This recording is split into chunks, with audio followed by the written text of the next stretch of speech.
सार्थकता हुई? दूध मिला लेकिन उसमें से घी नहीं निकाल पाए, सार्थकता हुई? नहीं हुई। इसीलिए समझना ज्ञान का फल वैराग्य है, और ज्ञान होने के साथ जैसे जैसे ज्ञान बढ़ता जाता है वैसे वैसे वैराग्य भी यदि बढ़ रहा है तो आप सही लाइन पर जा रहे हैं। और यदि ज्ञान तो बहुत बढ़ रहा है लेकिन वैराग्य घटता जा रहा है तो आप अभी सही लाइन पर ध्यान रखना। इसीलिए कहते हैं कि जो भी शास्त्र पढ़ना है संतों के चरणों में पढ़ करके बैठ करके पढ़ो, तो उनकी वाणी से उनकी सन्निधि से अपने आप वैराग्य आता है। इसीलिए अब सबके मन में वैराग्य हो रहा है, किसी के अमृत लेने के भाव हो रहे हैं, किसी के महाव्रत लेने के भाव हो रहे हैं। और उसी समय में वह प्रश्न कुमार गुरु के समक्ष आ जाता है और गुरुदेव से प्रश्न करता है, हे स्वामी, हे मेरे आराध्य, हे मेरे ज्ञानी ध्यानी गुरुदेव, मेरे एक छोटे से प्रश्न का समाधान कर दीजिए। गुरुदेव पूछते हैं, पूछो क्या प्रश्न है? और प्रश्न कुमार कहता है, हे गुरुदेव, मैं जहाँ देखता हूँ वहाँ पर लोग धन के पीछे भाग रहे हैं, और इस धन को कमाने में अपने स्वास्थ्य, अपने जीवन और अपने किसी भी चारित्र का भी मूल्य नहीं करते हैं, धन को ही सब कुछ मान करके बैठे हैं। तो मेरा आपसे यह प्रश्न है, यह जीवन महत्वपूर्ण है या धन महत्वपूर्ण है? यह संसार के जीव तो धन को ही सब कुछ मान करके बैठे हैं, तो आप इस प्रश्न का उत्तर दीजिए। गुरुदेव इस प्रश्न के उत्तर के लिए एक श्लोक का निर्माण करते हैं। आयुर्वृद्धि क्षयोत्कर्ष हेतुं कालस्य निर्गमन वाञ्छतां धनिनामीष्टं जीवितात् सुतरं क्षणम्।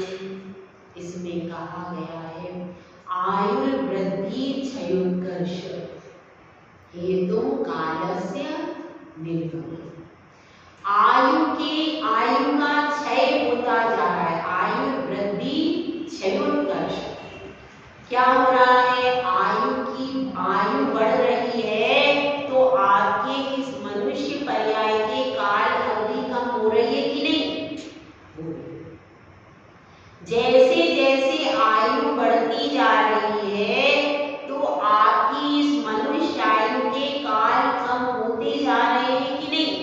होते जा रहे हैं। इसी बात को समझाया है, आयु की वृद्धि होने से जो आपका मनुष्य पर्याय का काल था 60 साल का, 70 साल का, उसमें से धीरे धीरे उतने साल निकल गए, निकले कि नहीं? आपकी आयु कम हुई कि बढ़ी?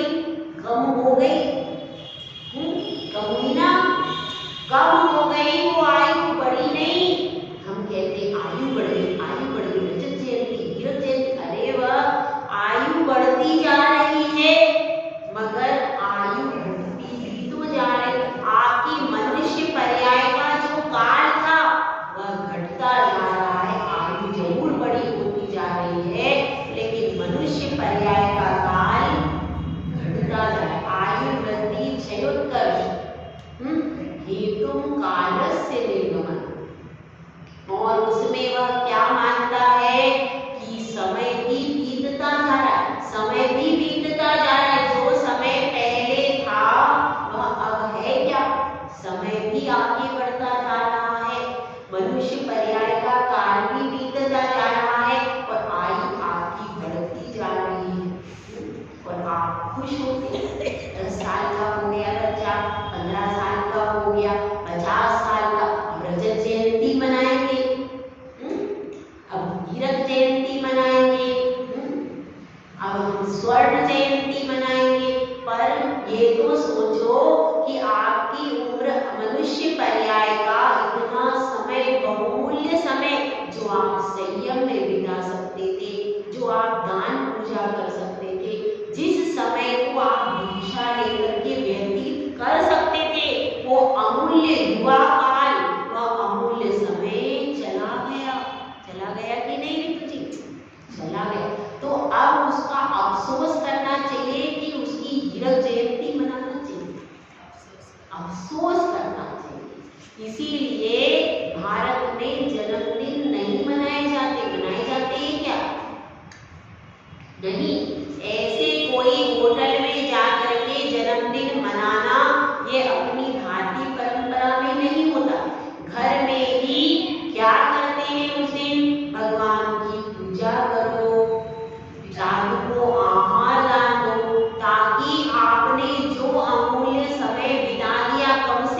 त्याग, यही बात यहाँ पर कह रहे हैं। आयुर्वृद्धि क्षयोत्कर्ष हेतु कालस्य निर्गमन। उसका हेतु क्या मानता है वो? काल के बीतने को हेतु मान रहा है। इसमें आयु के बढ़ने में और मनुष्य पर्याय के समय के कम होने में, है कि नहीं? काल का निर्गमन, अगर समय बढ़ता जा रहा है तो काल का गुजरना और आयु का क्या होना? बढ़ना, और मनुष्य पर्याय के आपके भव का कम होना, ये सब एक साथ हो रहा है।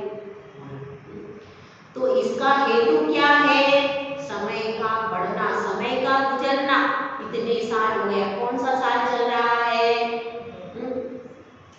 2000 कौन सा चल रहा है?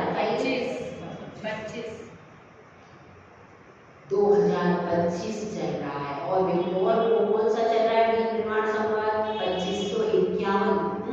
इतने वर्ष चले गए, यह काल बता रहा है।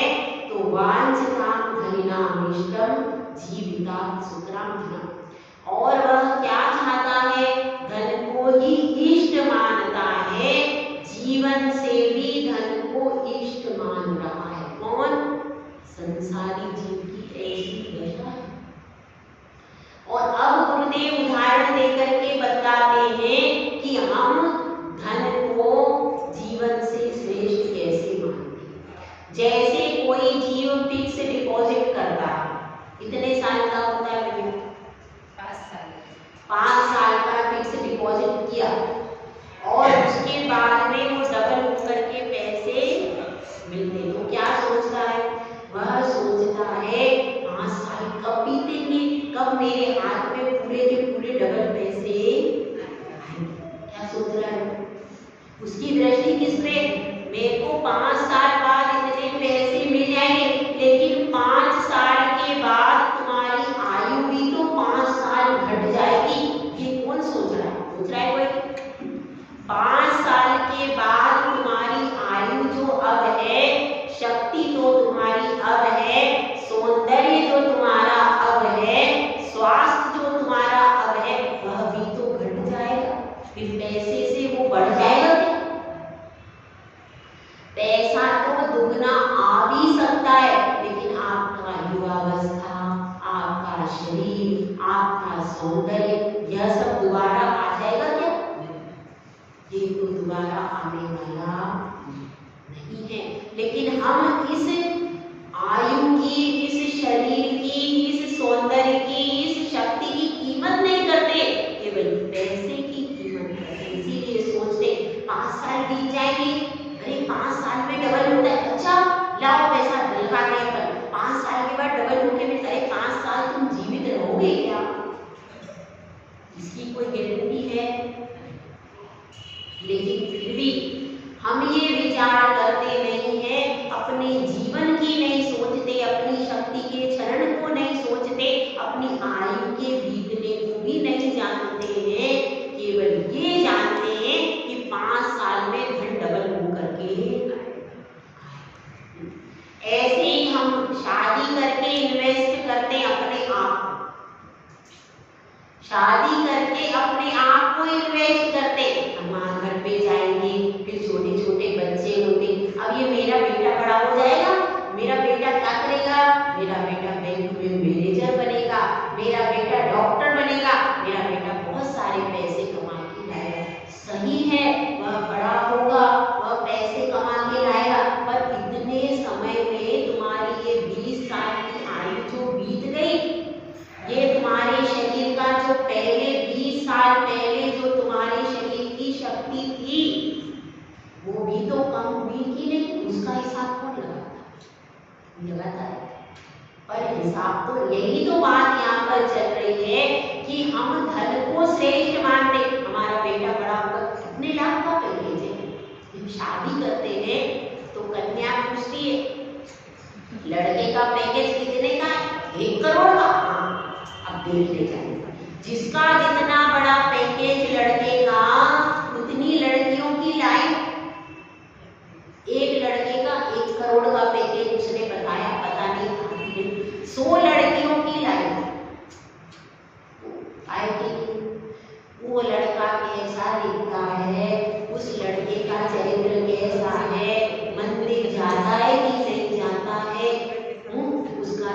भाव कैसा है? कोई मतलब किससे है? 1 करोड़ का पेड़ है। ऐसी स्थिति हो रही कि नहीं? मतलब अगर वो व्यसनी हो तो फिर उस चीज से मतलब नहीं है, पैसे से मतलब हो गया, हुआ कि नहीं? तो हमारी जिंदगी से और हमारी आयु से, हमारे शरीर से, हमारी शक्ति, सबसे बड़ा क्या है? ऐसा हो रहा है कि नहीं? इसी बात को आचार्य परमेश्वरी ने सालों पहले लिख दिया, हम आज समझ रहे हैं।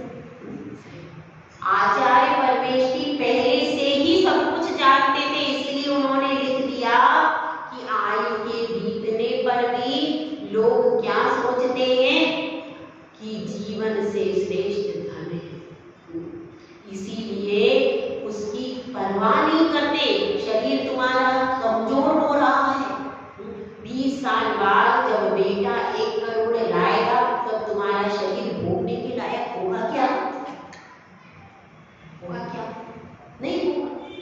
हो सकता है कमाते कमाते, इकट्ठा करते करते पैसा बढ़ता जा रहा है, बढ़ जाए, पर उस समय उस पैसे से खरीद के आप कितनी मेवा खा पाओगे?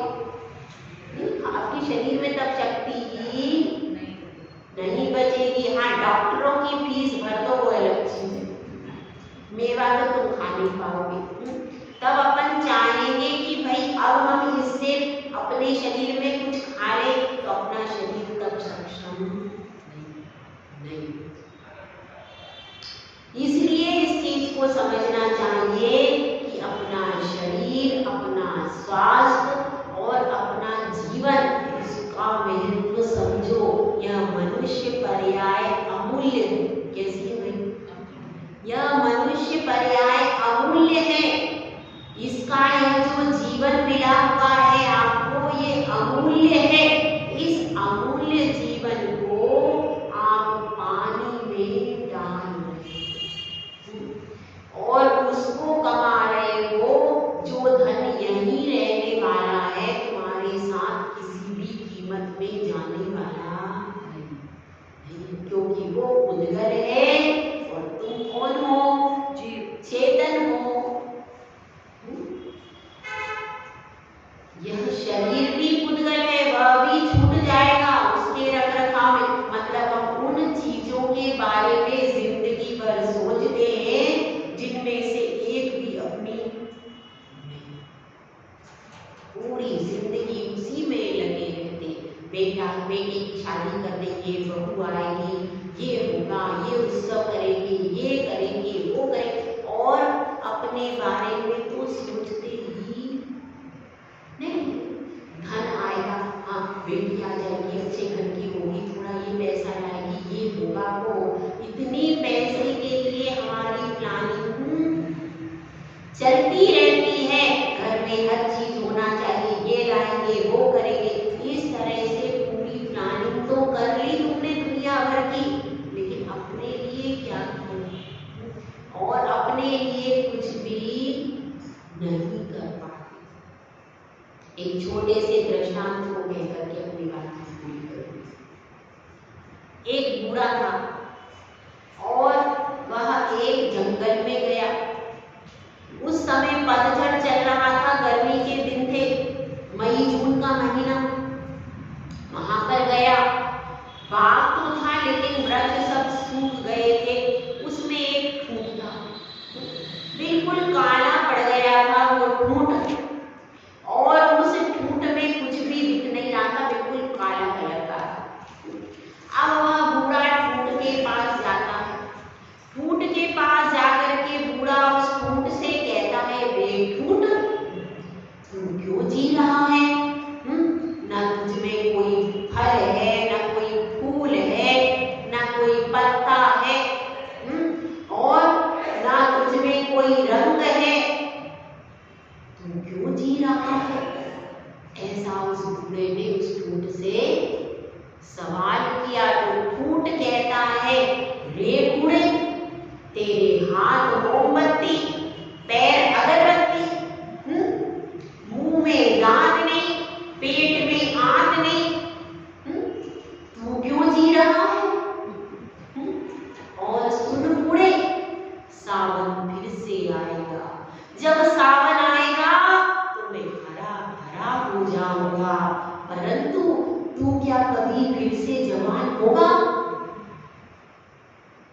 सोचने की बात है। हम दूसरों की तरफ देखते हैं, क्या कोई व्यक्ति फिर से जवान हो सकता है? पेड़ तो फिर से हरियाली हो जाएगी, पेड़ फिर से जवान हो जाएगा, फिर से उसमें बड़े बड़े फल लग जाएंगे। लेकिन एक बार तुम्हारी जवानी चली गई परद्रव्य के कल्याण करने में और धन के कमाने में। अब तो दोनों कमाते भैया, स्त्रियां भी कमाती हैं, पुरुष भी कमाते, दोनों धन के अर्जन करने में अपनी पूरी जवानी ओम स्वाहा कर देते, करते कि नहीं? करते हैं। और फिर बुढ़ापे में धन तो बहुत सारा रखा रहता है, पर क्या अपने अर्जित धन को भी आप पूरा भोग पाते हो? क्या नहीं भोग पाते, नहीं भोग पाते। और बच्चों के लिए भी छोड़ के जाते हो तो बच्चे भी फिर भी कमाते रहते हैं और अंत में वे भी उसको वैसा अपने बच्चों के लिए छोड़ करके, मतलब इतनी मेहनत करने के बाद, इतने साल निकालने के बाद भी जो हम कमाते हैं उसका कितना प्रतिशत भोग पाते हैं? हाँ, हम जब बीमार होते हैं तो दवाइयों में जरूर चला जाता है, बाकी भोग तो तुम कुछ पाते ही नहीं। इसलिए विचार करना कि अपने जीवन में आयु कर्म प्रति समय जा रहा है, प्रति समय बीत रही है आयु, मनुष्य पर्याय का अमूल्य समय निकलता जा रहा है। तो अब तो अपनी मान्यता को बदल दो कि इस जीवन से श्रेष्ठ धन नहीं है, जीवन श्रेष्ठ है धन से। इतनी अपनी मान्यता को बदल देना चाहिए। धन साधन है, साध्य नहीं है। साध्य हमारी आत्मा है और हम क्या मान लेते हैं? साधन को साध्य कर लेते। भोगों को इतना भोगा कि खुद को ही साध्य बना डाला। साध्य और साधन का अंतर मेरा आज मिटा डाला, खुद को ही भोग बना डाला, खुद को ही भोग बना लिया। और साध्य क्या है और साधन क्या है